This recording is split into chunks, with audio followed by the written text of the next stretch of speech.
गज़ाली आँखें, सतवान आँख, खूबसूरत होंठ, किताबी चेहरा, लंबी गर्दन, जिस पर तिल की मौजूदगी इस बात की अलामत थी कि शायद खुदा ने नज़र बद के डर से टीका लगा डाला।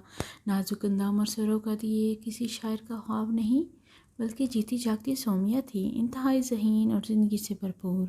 खुद पर गुरूर हुस्न का नहीं बल्कि औरत होने का। इसको आईना की परवाह ही नहीं थी कि क्या बोलता है। इसके लिए आईने का काम तो वो तमाम नज़रें करती थी जो इसके हुस्न अंदाम को हराज तहसीन पेश करते न थकती।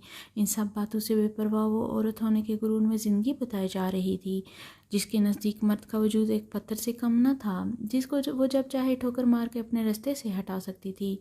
कि इसने सुन और पढ़ रखा था कि मर्द मजाजी खुदा है और इसका मानना था कि खुदा पत्थर से बना है। पसंद ना आए तो तोड़ दो, मूर्ति बनाकर पूजोगी तो भी तो इस पर क्या असर होना है। पत्थर चाहे मूर्ति हो या रास्ते में पड़ा एक कंकर, कोई फ़र्क नहीं। ये थे विचार इस मगरूर और हसीन लड़की के। माँ लाख पीछे पड़ती कि शादी कर ले, मगर वो रोज़ एक नई शर्त ले आती है। माँ शक्ल और कद देख लेना, कभी कहती आला अफसर हो, कभी कहती। कभी वो माँ लाचार और बेबस बेटी के तेवर ही ना मिलते थे। आहर थक कर माँ बोली, जिससे तू राज़ी इससे मैं राज़ी। बोल सोमिया बोली, कोई मेरे काबिल तो हो तो बताऊँ ना। अम्मी MBA किया और एक बड़ी कंपनी में मैनेजर होगी, अब तो क्या ही कहने बेगम सोमिया के। खुदागाही के बाद खुशनासी का मौका मिले तो वो साथ में आसमान से जा लगी। मोहब्बत पर इसका यकीन ये था कि ये इसके नज़दीक एक बेवकूफ़ी का खेल था, इसलिए हर एक आशिक का मजाक उड़ाना और इसका दिल तोड़ना इसका महबूब मशगला था। जब भी लड़कों की चौकड़ी बैठती ये जिक्र ज़रूर होता कि वो किसके हत्थे चढ़ेगी। कोई कहता कोई गुलफाम, कोई कहता किसी अमीर को फंसाएगी ये कम बात।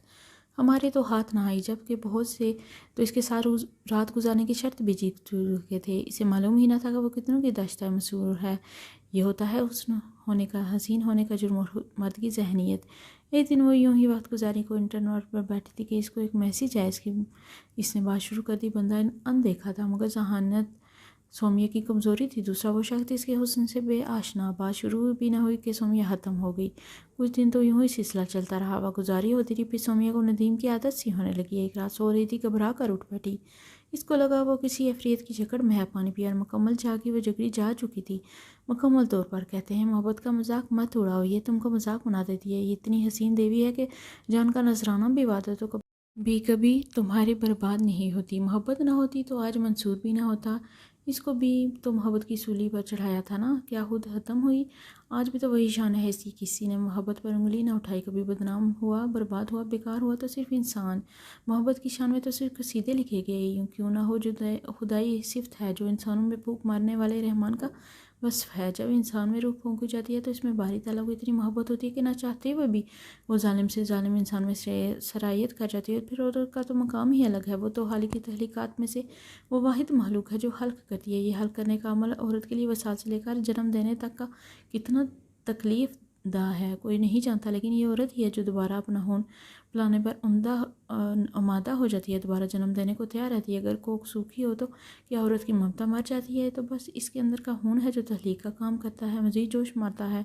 इसकी रूह को हर वक्त एक लावे की तरह पिघलाता रहता है। इसकी ममता इसके अंदर कांटे चुभोती है कि मुझे बच्चा दे, मैं कहाँ जाऊँ? अगर तू बांझ है तो मेरा क्या कसूर है?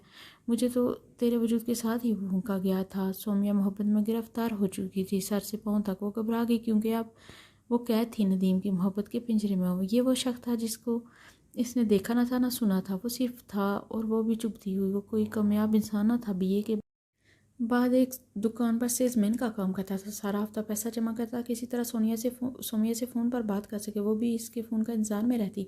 लंबी लंबी बातें होती। शराबी भी था और उसके मज़े भी खूब चख चुका था। हर मौजू पर बात करते दोनों, और वो दूसरी औरतों और इनसे कुर्बत के किस्से सुनकर जल्दी बुनती, मगर जाहिर ना होने देती। वो तो बस इस इंतज़ार में रहती कि नदीम कहीं से कोई बोतल चढ़ाए और फ़ोन करे, क्योंकि नशे में वो जो बोलता इसका सुरूर सोमिया को कई दिनों तक बेकाय रखता और ख़ुद को बाथरूम में उठता महसूस करती। अगर किसी को इल्म होता कि सोमिया के निकम्मे सेल्समैन की मोहब्बत में गिरफ्तार था तो कोई यकीन ही ना करता। यह मुमकिन था। एक दो नाकाम आशिक जो आस लगाए बैठे थे फंदा ही डाल डालते। आखिर इसने और नदीम ने मिलने का फैसला किया। सोमिया ने काली और लाइब्रेरी जा पहुंची। कोई और होती तो नदीम को देखकर पलट कर जाती, मगर सोमिया ने मोहब्बत की थी। इसकी पहली मोहब्बत और यकीनन आखिरी मोहब्बत, एक औरत की मोहब्बत जो हालिक भी है और मोहित भी है। नदीम एक इंतहाई सांवला, मोटा और बेडोल इंसान था। हरगिज़ नहीं कहा जा सकता था कि नदीम की लॉटरी निकल आई है। मोहब्बत में लॉटरी नहीं होती, मोहब्बत खुदा का तोहफा, इसका ताकदा और नेमत है जो कायनात को चलाई जा रही है। नदीम शश्ता रह गया, इसकी तवक्को और तहय्युल से बढ़कर एक हसीन मुजस्समा इसके सामने खड़ा था। दोनों में मुलाकातों का सिलसिला शुरू हो गया। पहले हर हफ्ते में हर रोज़ सात दिन घूमते, झगड़ते, बातें करते फिरते और वो इससे दूसरी औरतों के किस्से मज़े ले लेकर सुनाता। वो आग बगोला होती रहती मगर मुंह से कुछ ना बोलती। देखने वाले इस बेहंगम जोड़ पर हैरान रहते हैं। अल्लाह ने इस बात को किस नेमत से नवाजा है। मगर सोमिया को इसकी परवाह न थी। इसके दिन रात सिर्फ नदीम के लिए थी। ऑफिस पहुंचकर वो मीटिंग का बहाना करती, गाड़ी उठाई और सारा दिन नदीम के साथ बिताती। वह गुजरता गया, जुनून बढ़ता गया। मगर दिलचस्प बात यह है कि नदीम जो औरत का रसिया रह चुका था, इसने कभी सोमिया को छुआ तक नहीं।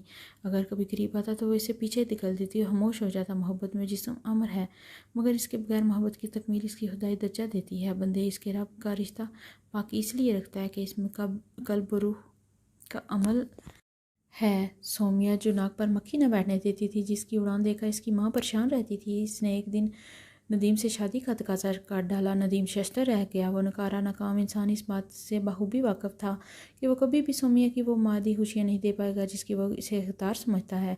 नदीम ने इसे बताया कि इसके वालिदैन काफ़ी सख्त और पुराने हालात के लोग हैं। इसकी भाभियाँ भी एक जहन्नम जी रही हैं। सोमिया तो मोहब्बत में अंधी थी, तैयार होगी, मगर फिर एक अजीब सोच ने इसके जहन में जन्म लिया और वो खामोश हो गई। हमेशा के लिए साथ रहने के लिए सोमिया ने इसे कभी ना पाने का फैसला कर लिया। जिस्म का इस्तेमाल दूसरी रूह को तो जन्म देता है, मगर इसके बाद आप रूह किसी हद तक टूट फूट का शिकार हो गई, इसकी कोई गारंटी नहीं। नदीम लाख कोशिश के बावजूद घर बात ना कर पाया। इसी दौरान नदीम के माँ बाप ने इसकी बात पक्की कर दी।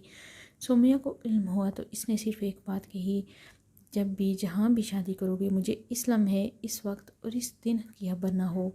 वो अक्सर इससे इस बात की इसकी मंगेतर का पूछती। अजीब मोहब्बत ही नदीम की किसी और के साथ निस्बत तय होने के निस्बत ने इसकी मोहब्बत के पैमाने को ख़राब ना किया। जुनून कायम रहा। एक रोज़ वो यूं ही किसी झील के किनारे खड़ी थी और इसके करीब आई और इसके गले लग गई। नदीम पर वो हैरत का पहाड़ टूट पड़ा। वो लड़की इसके हाथ चूमने पर इतना ववेला करती थी, इसके गले लगी खड़ी थी। पास ही से किसी बच्चे की आवाज़ सुनकर वो एकदम पीछे हट गई और बोली, मुझे वापस जाना है। वो इनकी आखिरी मुलाकात थी। वो अधूरा लम्स आज भी सोमिया ने नस नस में सांस ले रहा था। इस हल्के से अधूरे लम्स ने सारी उम्र के लिए इसको हमला कर दिया था। इसकी रूह को एक लाजवाल और अटूट मोहब्बत का हमल हो गया था जो इसके अंदर सांस लेते बल खाते ज़िंदा है और मरते दम तक इसकी मोहब्बत के वजूद को अपनी रूह को ही कोक में लिए ज़िंदा रहेगा। तो दोस्तों, अगर आपको मेरी वीडियो पसंद है तो वीडियो को लाइक कर दें, चैनल को सब्सक्राइब कर दें और बेल का नोटिफिकेशन दबाना मत भूलिएगा। अपना बहुत सारा ख्याल रखिएगा। मिलते हैं नेक्स्ट वीडियो में। अल्लाह हाफिज़।